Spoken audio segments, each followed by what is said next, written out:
Hello, good evening and welcome back. So as we see the freedoms closing in, the French government have decided that they wish to scan social media for quote-unquote tax cheats.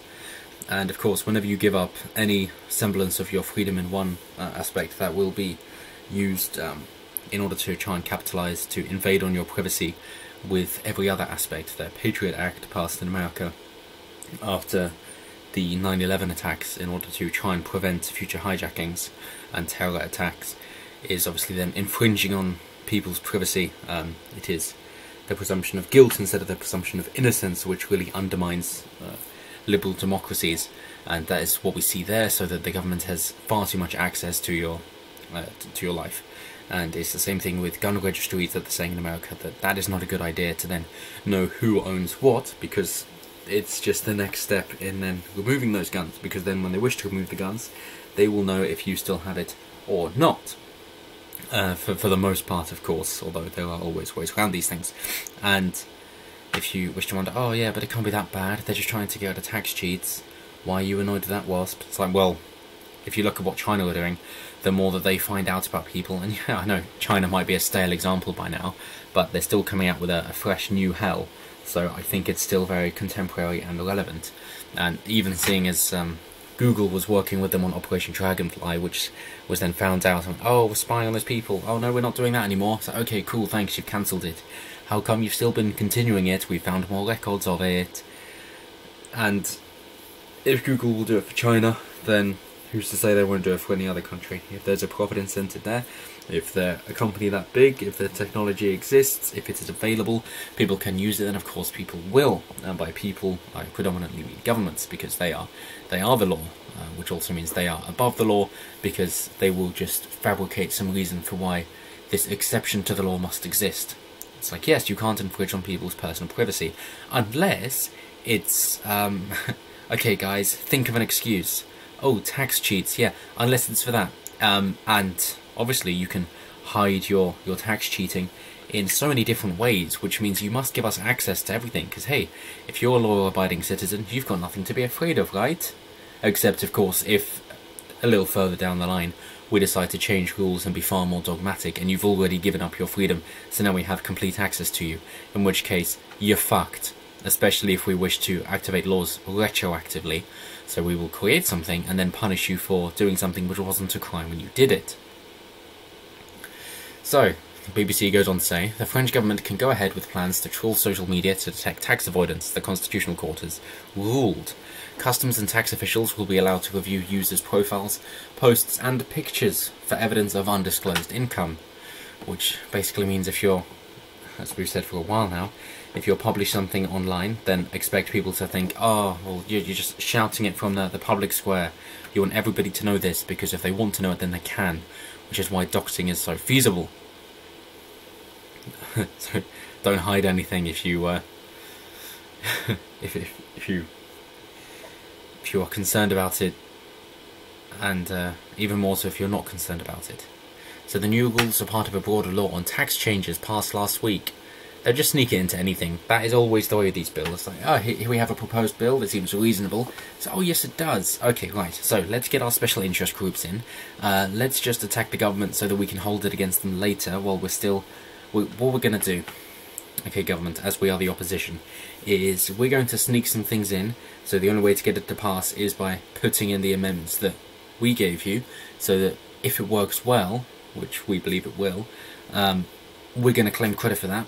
That, oh, you know, we gave you what you wanted reluctantly, but the compromise was for the betterment of the country. And if it fails, then this law was passed under your ruling, in which case you're the one to blame. So it's a win-win for those unscrupulous individuals.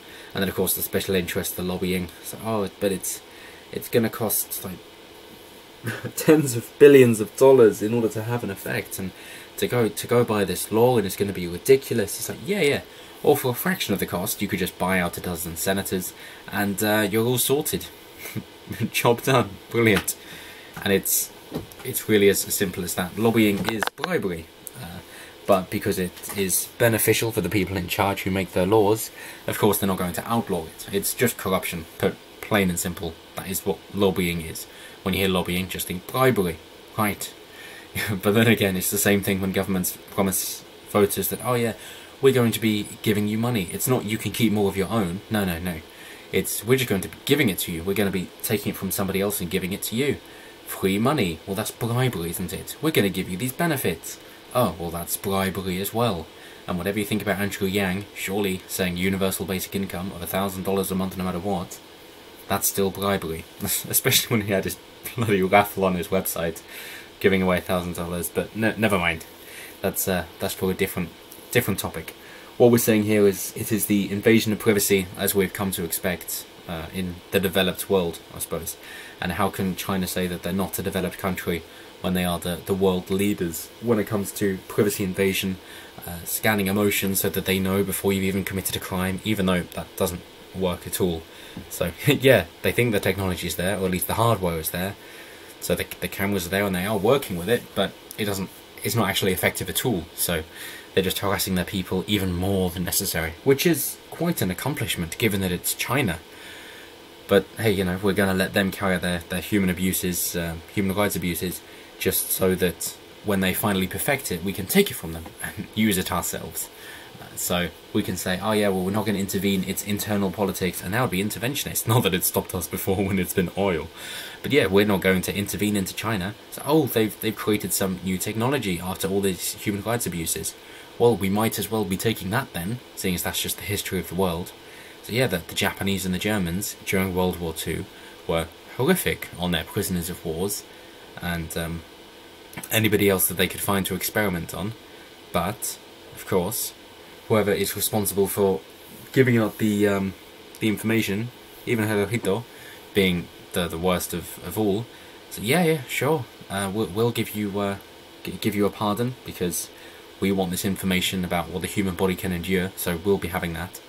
And it's the same thing here with what China's doing. So France is trying to get on board by saying, yeah, cool, well, seeing as nobody cares about their privacy anymore, because, hey, it's good to be public, and we've got to return to the communities and be really interconnected and all that, and, hey, if you're law-abiding, you wouldn't be hiding anything, as we've established that's a bullshit claim. That's what they've decided to propagate. So in its ruling, it said authorities would have to ensure that password-protected content was off-limits and that they would only be able to use public information pertaining to the person divulging it online. So, the same as you can get from doxing. Brilliant. So the pushback is basically saying, well, it would pose risks for individual freedoms, as CNIL says. So the Budget Minister recently called the new rules one more tool to fight fraud. Oh, the irony. Fighting fraud. What do you think you're doing, mate? If you say you're not a fiscal resident in France, and you keep posting pictures on Instagram from France, there might be an issue, he told the newspaper Le Figaro. Yeah, so this isn't just your own citizens, but now you're going to get into real diplomatic problems with other countries. And I know that Trump isn't going to take kindly to Macron spying on his residents, his citizens visiting in France. So we'll have to see how this pans out. Most people are going to ignore it, obviously, which is why I thought it important to bring it to the fore, because it is yet another privacy violation, and we should fight this every step of the way. That's another reason to be leaving the European Union, of course, so we don't get entangled into this mess and all the other ones that the EU nanny state wishes to continue along with, create, and then instill into us. So as always, let me know what you guys think down below. Thank you so much for watching, and enjoy the rest of your holiday. So, till next time, have a good one.